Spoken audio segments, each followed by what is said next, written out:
ये जिंदगी सोने के लिए नहीं है,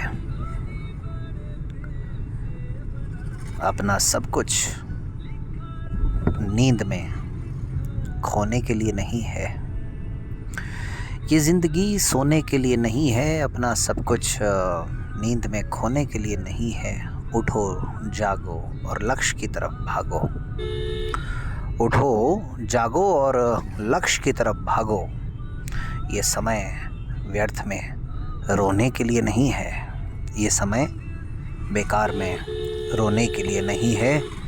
नमस्ते रिकॉर्डिंग क्लब, मैं आरसी संदीप आज हाजिर हूँ the story of recording club part 357 लेकर के। आजकल गैप बहुत आ जा रहा है बार बार, लेकिन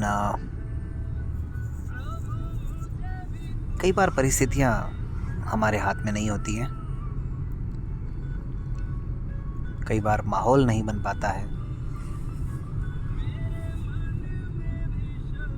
कई अलग अलग तरह की सिचुएशन ज़िंदगी में हो जाती हैं। खैर, हम लोग बात कर रहे थे पिछली कहानी में कि ये व्हाट्सएप ग्रुप खेलते खेलते कई बार हम खुद कैसे शिकार हो गए। मैंने आपको जिक्र किया था 15 फरवरी 2021 का। उस दिन तबीयत भी ख़राब थी और वही कोविड में जो सबको हो रहा था। हालांकि कोविड नहीं था, लेकिन सर्दी, जुकाम, खांसी, बुखार, ये वो। उसी दिन एक शादी में भी जाना था और एक व्हाट्सएप ग्रुप जिससे मैं बहुत लंबे अरसे से जुड़ा हुआ था, वहाँ पर क्या हुआ कि चर्चा चल पड़ी साहब सैमसंग को। अच्छा, जो लोग उस ग्रुप से परिचित हैं वो समझ जाएंगे कि मैं कहाँ की बात कर रहा हूँ, अगर आप लोगों को याद हो तो। खासकर टेक्नोलॉजी में रुचि रखने वाले लोगों को अगर याद हो तो सब सैमसंग फ़ोन को लेकर के चर्चा चल रही थी। अच्छा जी, मेरे पास भी उन दिनों सैमसंग फ़ोन ही हुआ करता था और ठीक ठाक चल रहा था, अच्छा भला चल रहा था। वो तो जून में जाकर के उसने धोखा दिया मुझे, और इतना ऐसा धोखा दिया कि मैं आज तक उभर नहीं पाया हूँ उस धोखे से। और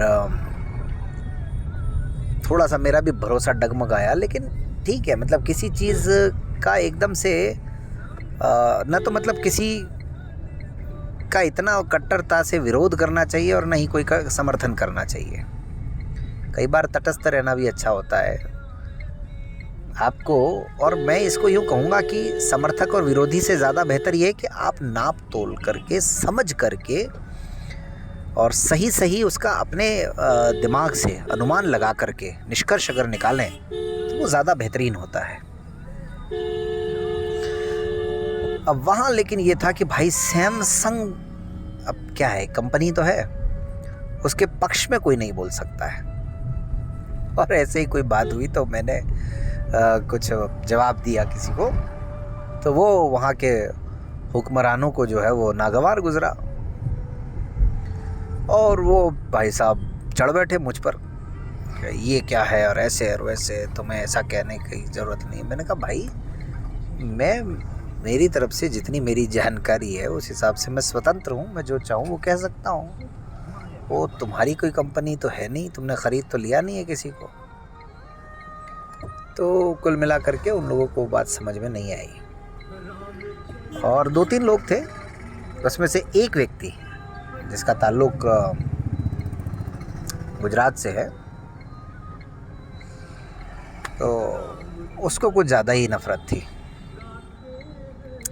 और जबकि उन्हीं लोगों को मैंने सपोर्ट किया था, जो मैंने बताया था आपको कि जनवरी 2019 में जब एक ऑडियो डिस्क्रिप्शन मूवी हिचकी का प्रदर्शन तमाम जगहों पे किया जा रहा था। अजमेर में भी किया गया, आइनॉक्स मॉल में, और मैंने उस समय अपनी तरफ से हेल्प की थी जो भी हम कर सकते थे। तो कई बार ऐसा होता है कि अच्छा, वो व्यक्ति हमारे मैट्रिमोनियल मीट में भी जुड़ा था, पहले ही विवाह परिचय सम्मेलन में, और जहाँ तक मेरी जानकारी है आज तक भी उनका विवाह वाला काम नहीं हुआ है। यहाँ तक कि गवर्नमेंट जॉब भी नहीं लगी है जहाँ तक मेरी जानकारी है। तो इसका मतलब ये नहीं है कि हमको ये चाहते हैं या ऐसा होना चाहिए, लेकिन ईश्वर न्याय ज़रूर करता है, मैं ये कहना चाह रहा हूँ।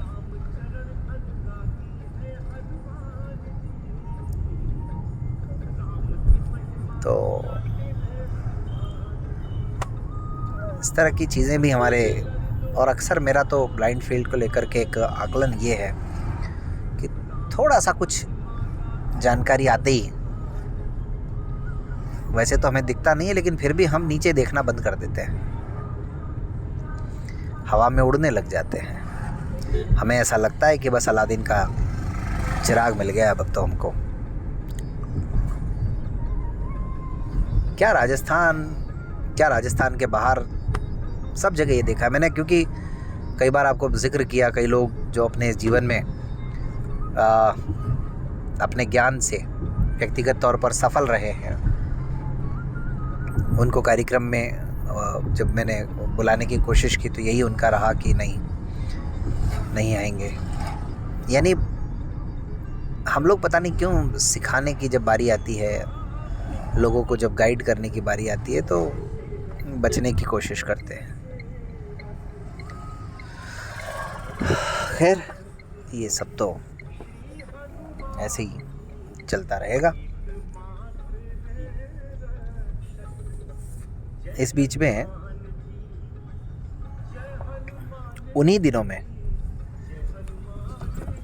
जितना मुझे याद आता है, लगभग अगस्त सितंबर महीने में ही, बल्कि अगस्त महीने में ही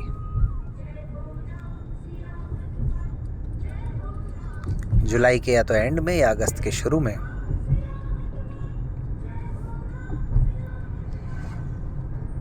हमारे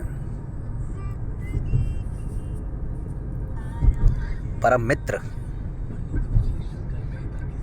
हमारे टीम के बहुत ही सक्रिय साथी भाई विनोद गढ़वाल,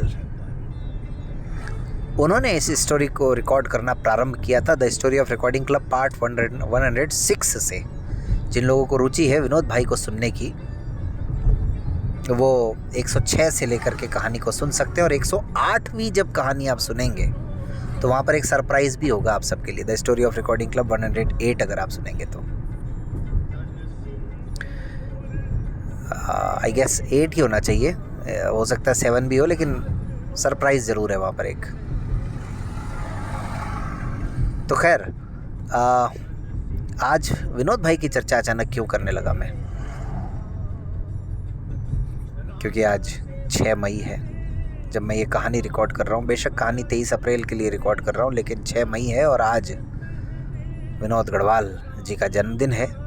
तो विनोद भाई को जन्मदिन की हार्दिक शुभकामनाएं। The story of recording club के माध्यम से इस स्टोरी की आवाज़ भी रहे हैं वो, और रिकॉर्डिंग क्लब की आवाज़ तो है ही और भरपूर आवाज़ हैं।